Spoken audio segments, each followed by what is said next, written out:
Hey, what up, HBK gang? I'm HBKchip, your handsome and fearless leader. I got you. Welcome to my channel. Drop your HBK name below. Don't worry, it doesn't have to be your real name. But welcome to the gang. Disclaimer alert. The concept of this video is to explain, the story, the backstory, put a little spotlight onto the situation, given the do's and the don'ts. If you like this video and you want to see more, make sure you hit that subscribe button, that like button, turn off your post note. Wow.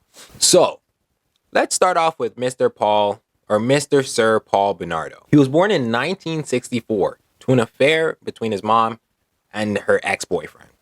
Long story short, she liked the guy, dad didn't approve, found an ex-man that he did, but she, her heart belonged to him. She went out with him anyways, behind the back. Tried a thing, didn't work, is what it is, right? The husband that she had just accepted it, was like, you know what, man, he can be my youth. Doesn't matter. That was just condensed. Now, this is 1964, so things are completely different. You have to put yourself there for a second, right? We got the comment section, so leave your comments below. Let me know what you think about that. Why would you force, you know what I mean? Like, why would you force her to stay, in the sense of, hey, marriage is bad? Do your own research, come back, let me know, and we could discuss about it. Get me? Those who knew Paul, they often describe him as having like a normal childhood. He was a part of the Boy Scout group. He was a A+ student. He ran around with a silver tongue. He really was just this perfect blonde kid. When he was around 11, 1975, his dad was convicted of sexually assaulting his sisters and other young women. Now, other young women, yes, it's bad, oof, but as soon as you start dealing with your own family on some incest type things, I don't really know what to tell you. It's kind of just, you're the problem. You get me? Now, with Paul, Big Paul, not Big Paul, but Kid Paul, when he was 16, his mom, and him were having an argument a little. And, sorry, that wasn't a part of the incest.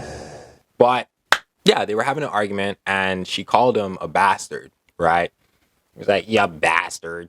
Your daddy don't even know you. It's not your real dad. And, yeah, he was like, wow, up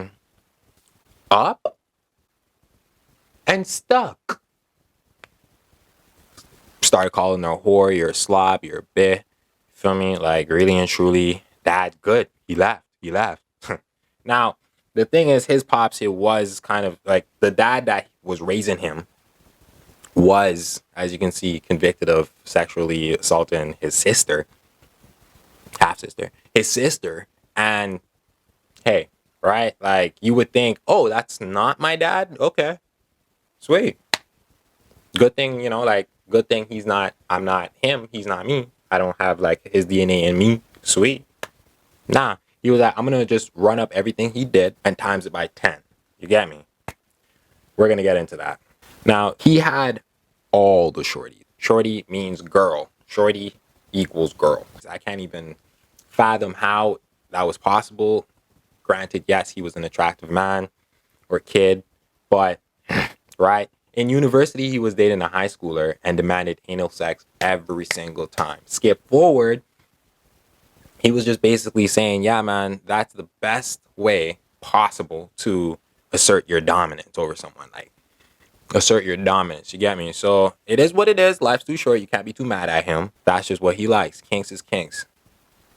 He began to beat his girlfriends when it got like 2-3 months into the relationship, because he was just so into that. You know what I mean? Whilst beating them, he would start being like the neighborhood peeping Tom, being caught several times, but not actually being arrested. And all of this, he was like 16, 17. He was still like a youth.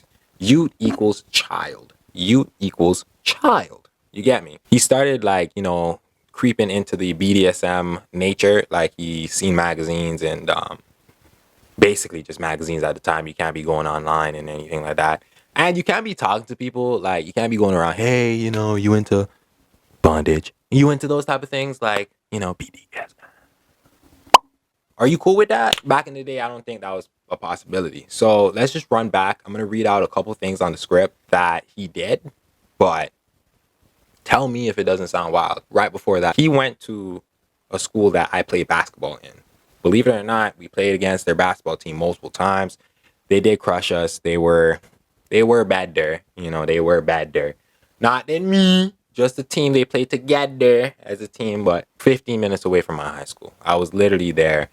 High school for 4 years. Stayed in the area for 7 years. And didn't know that this guy that went around and did all these things that we're going to talk about in the video went down the school right.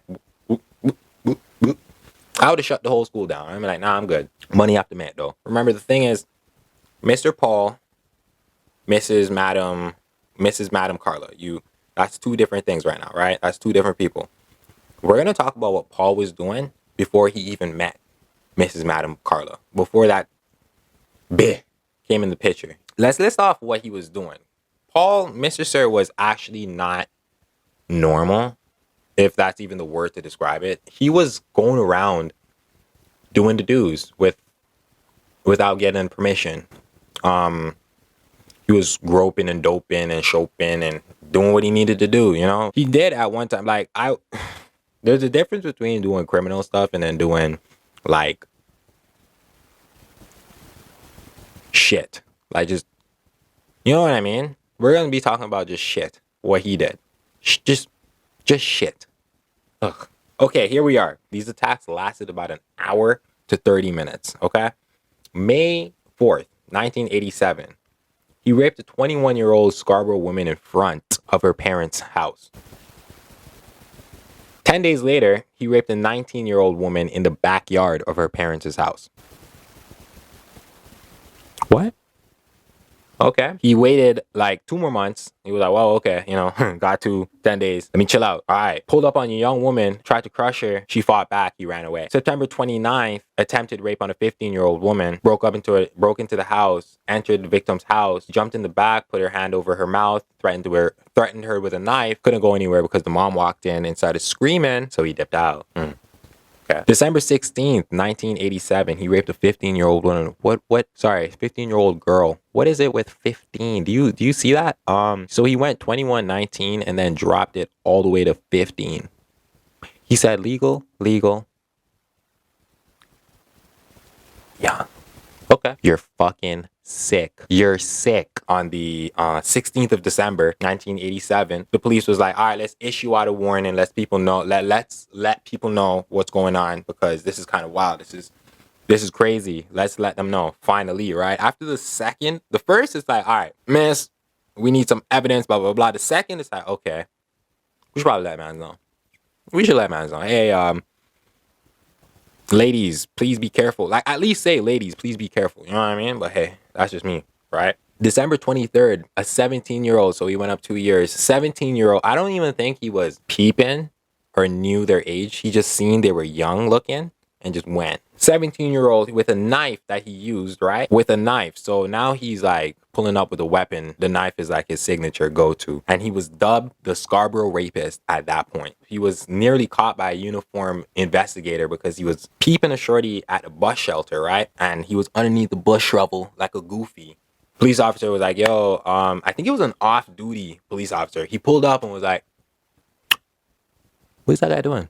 Let me go investigate. Boom, walked up on him and he gave him the slips. I can believe that. Like, I can be like, you know what? You weren't like in the headspace to be like, I'm going to arrest this guy. I didn't know I was going to pull up on him. So if he darted off, it's like, okay, you know, like, I don't even know what he fully looks like. So, okay, maybe that wasn't him, maybe. So whatever. Skip ahead a little bit. May 26, 1990. He went for a 19-year-old woman, but this lady, she remembered almost exactly how he looked. So she went to the police officer, had a sketch, you know, computer composite a profile picture of him, released it, and now mans know what's going on. What's crazy is everybody was calling like, yo, okay, not everybody, but a nice handful of people were like, hey, might be Paul Bernardo. Check out Paul Bernardo. Check him out. Just check him out. Check him out. See what he's saying, you know? The only thing that was stopping them, though, was the DNA. Like, they asked him to come in, of course. They're not lazy. They're not dumb. But they asked him to come in and was like, hey man, can we get your DNA? He was like, I offered it up. And with the technology that they had in 1990, of course they weren't going to have an absolute answer in like a week, a month, 2 years, 3 years. Right? It's just crazy to think only 63% of rape victims don't even report it in. And now that he's on his own, I'm going to leave it there. Now, Miss Madam Carla. She's a problem. She's a problem. She has an IQ of 132, which indicates superior intelligence, right? She was born Carla Leanne Homolka. Ew. That's your name? Ugh. The Homolkas, do your thing. Rest in peace.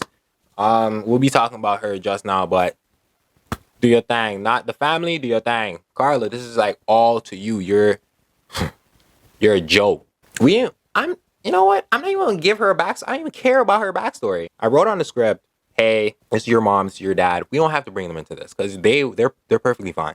They didn't do anything crazy like this. Yes, they were abusive on your account. Your account. You had 2 other younger siblings, right? Did they do anything crazy like this? Let me know in the comments below if they did anything crazy like this, because I didn't research what the siblings were doing. I wanted to just leave them all the way alone to family members like that, because it's none of my business. I don't really know how you're feeling about it 100%. How I'm feeling about it towards your daughter, I don't think you want, you know what I mean? Like, she was actually very asthmatic when she was young and hospitalized like a lot. Why didn't she just die? She was really into animals. Like, she really wanted to be a veterinarian. So she applied to be a veterinarian, right? Told you before in the previous video that she had her friend's hamster, George, and threw him out of the window with a parachute, a blanket parachute, thinking that he can fly. Carla. So it is what it is. Life's too short, right? Life's too short. Let's not get too hung up on it. R.I.P. Big George. No cap. Yeah, and then like she's like, oh my gosh, to her friend, I'm gonna kill myself if you tell your parents. What?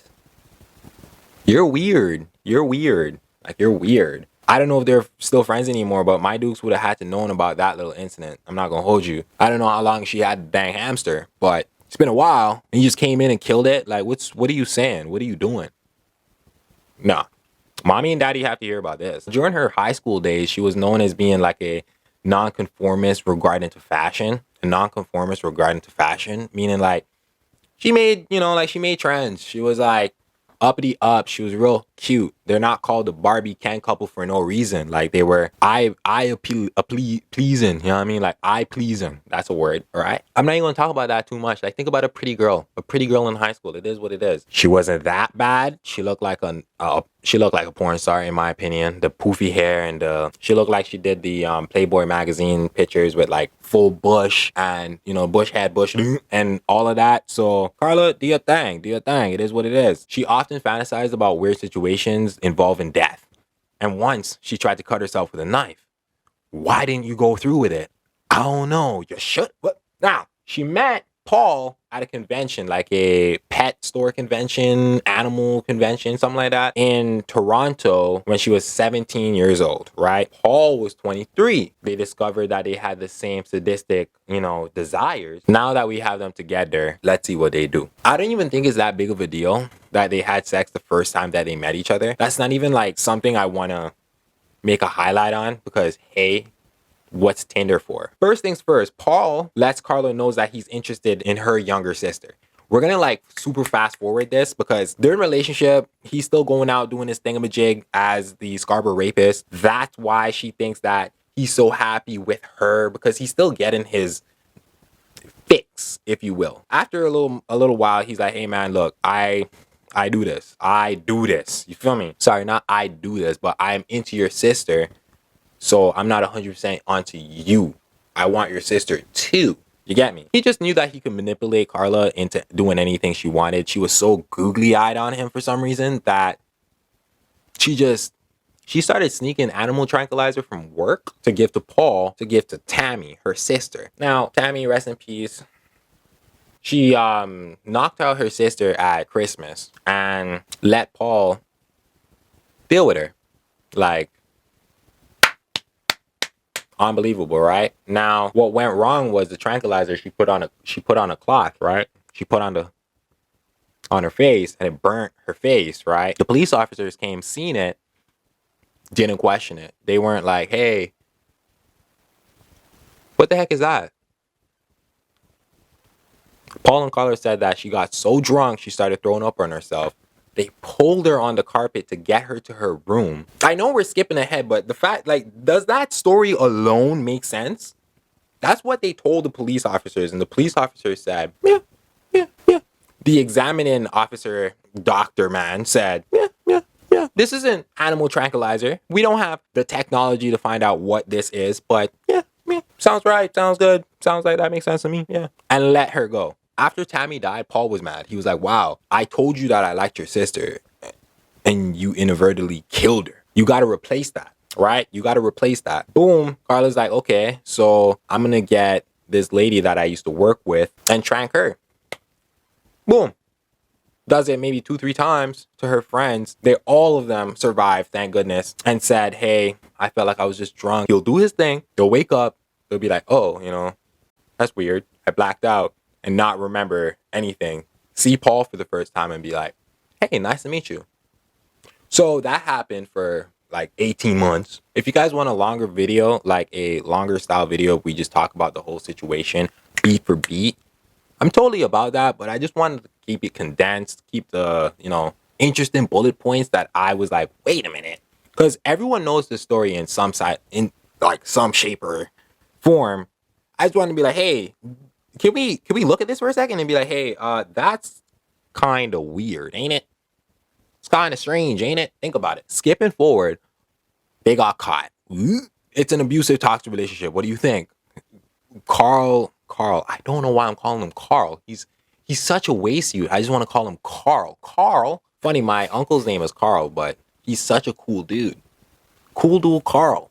Paul. Ugh. A man like Paul, look, hear me out. He's in jail. He beat his shorty, Carla. She had these black eyes. Went to the police. The police was like, oh my gosh, you okay? She was like, he's beating me. They went to investigate. Got his DNA, finally came through. Perfect timing. They were like, hey, you're the Scarborough rapist. What the heck? What's going on? Linked it up with the 2 ladies that unfortunately passed away. If you want more information on who the heck they killed, I just didn't want to go deep diving into the family and the backstories of the victims because again, that's the wall. Keep it up. We don't need to see inside of their lives what they're doing now. They linked Paul to the case of those 2 young ladies that unfortunately passed away. And then thinking that Carla was a victim. A victim. Now, no, listen. A victim. A victim. Do you hear me? A victim. A victim. Okay, this is where I'm about to get heated. Okay, let me just, let me read exactly what I said. Carla's deal with the prosecution that reduced her sentence was dubbed by the Canadian press as the deal with the devil. While she served her sentence, she had an affair with another female inmate who was serving a time for armed robbery. She also had sex with a few male inmates. While in prison, she took up a corresponding course and ultimately completed a degree in psychology in Queen's University. After Miss Carla served her time, her reduced time, she was given a few rules. Don't be cheese. Don't be cheese. Those rules were she was to tell the police her home address, work address, and whom she lives with. She was required to notify police as soon as any of the above changed. She likewise was able to notify police if there was any change in her name. If she planned to be away from home for 48 hours, she has to give 72 hours notice. She could not contact Paul Bernardo family of the victims. She was forbidden to be around people under the age of 16. She was forbidden from consuming drugs other than prescribed medicine. Sorry, my camera's down. I'm moving a little faster. She was required to continue therapy and counseling, and she was required to provide police with DNA samples. So those are the rules that were given to her. Do you think that was good enough? Think about it. No, don't even think about it. Don't even think about it. Don't even think about it. They were thrown out. Her lawyer husband, yeah, she married her defense lawyer. Her lawyer husband got them thrown out. How's that possible? Again, camera's done. I'm sorry, guys. If you want a better, more long drawn video, let me know. Hit that like button, drop a comment below. If you dislike, let me know why, what the freak. Now, we get into the end of the script. Basically, I just wanted to throw this out there. Fuck you, Carla. Simple. She's walking around, free as a goose, free as a Canadian flipping goose, just doing whatever she wants, going wherever she wants, talking to whoever she wants. Like the last thing, if you check out my TikTok, HBKchip, last thing I seen someone commented on my video was she started to apply for kindergarten classes, like a teacher helper. Get the kill yourself. Stop playing with me. All right? Stop playing with me. What I heard on a podcast researching this case was a very good question. Like Kim Kardashian, that video, her sex tape, explained that to her kids. What are you going to say to your kids? Because she's out with her husband, with family, living her life, doing her thing. What are you going to say to your kids when they find out about what you did? I know I didn't mention in the video, but there was everything that they did, they recorded. They had a whole camera and recorded it and left it for the world. But we aren't allowed to see it. We can hear some of the clips of like literal rapes. And we see Carla in it doing it. Like, so when your kids see this video and they're like, Mom, what is he talking about? Start Googling your name. What's that conversation going to be like? Think about that for a second, bitch.